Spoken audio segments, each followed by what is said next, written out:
My coming out story goes a little bit like this. I never really had to come out.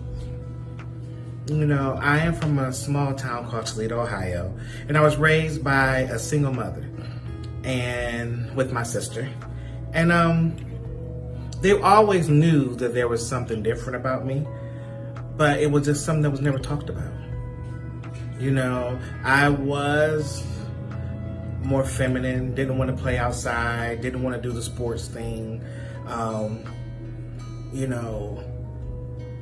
I liked being to myself and playing with my sister and things of that nature. But it was never a point where I thought I was straight or wanted to be with a girl. Like, I always knew for me that I was gay, Now, in my household, like I said, I have a younger sister. My younger sister ended up being a lesbian. And when she was 14 years old, she was able to come home and say, hey, I'm a lesbian and you guys got to deal with it. And, she's 14, I'm 17. And I envied the courage that she had to be able to say who she was and be in her space and live in her truth, and be unabashedful by it. And it was encouraging, but also scary at the same time, because I wanted to do it. And I wanted to be that person. I wanted to say what I was and didn't care what nobody else thought. But that's not how it really happened. While I was in high school, I had a friend named Jackie. And I was able to come out to her. I had the conversation with her one day while we were in class and said, I have something to tell you. It's so important. I need you to listen to me. She asked me what it was, with intent. And she was with concern. And I said, Jackie, I'm gay. And she just kind of went over it and started another conversation. I'm like, hey, I'm telling you something here. Like, I'm pouring my heart out to you. I'm gay. And she was like, yeah, we know. So anyways, she's just talking along. And in that moment, I realized that I was beating myself up and trying to hold this secret really, really tightly and didn't know how people were going to accept me and what would happen when they find out. But they already knew, So I was causing myself unwanted stress and pain and anger and anguish. And for a secret that really wasn't even a secret, So now I'm out of high school. I moved to Atlanta. I'm in a new world. I'm living my life. I'm making a name for myself in the beauty industry. An industry that I love. An industry that accept me for who I am. That allow me to be creative. That allow me to be me and stand in my truth and empower other people and empower women,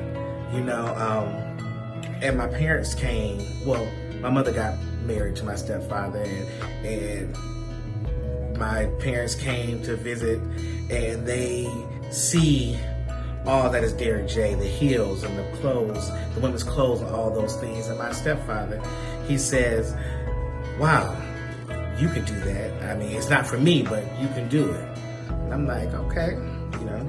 And then my mother didn't say much, but she did ask me, can I take her to the mall? And I said, yeah. So we get in the car and we're driving to the mall and she just started asking questions. She says, is it my fault? And I told her no. She asked me, am I sure? I said, yeah. She said, do you want to be a woman? I said, no.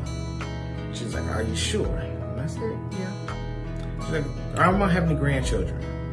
I said, not by me, but I may adopt one or Erica may have one. Who knows? I don't know. She said, okay. She's like, so is this something I have to deal with? I said, yeah. And she said, okay. And that was the first and last time that we had a conversation about it. But with that conversation, I understood that's all my mother could do at the time. That's all she was able to give me. And And I was appreciative of what she did give, you know. And in that moment, I understood that she understood me and I understood her, you know. With that being said, I don't feel that me being gay is what pushed me to the beauty industry. I feel like that's something that always was something I want to do because I love transformation. I love what we do for women. And I love seeing the change that happens in the chair as we work our magic, you know. But what I am grateful about the beauty industry is that it embraced me wholeheartedly. It allowed me to be whoever I want to be, however I want to be. It allowed me to create my own path, my own role. It allowed me to stand in my truth and be strong. I never would have thought that a little black boy from Toledo, Ohio, would be able to move to Atlanta, Georgia, and become a freelance hairstylist, then become a salon hairstylist, then become a hairstylist on television, then now be a hairstylist behind television, creating looks for TV shows and movies. Never knew that. Never knew that while I was on television doing hair in heels and a caftan or some type of flowy something, that the world would embrace who I am. That I would become popular, and I would become a celebrity, that I would become loved by people I don't ever even knew. I would inspire. I would give people hope.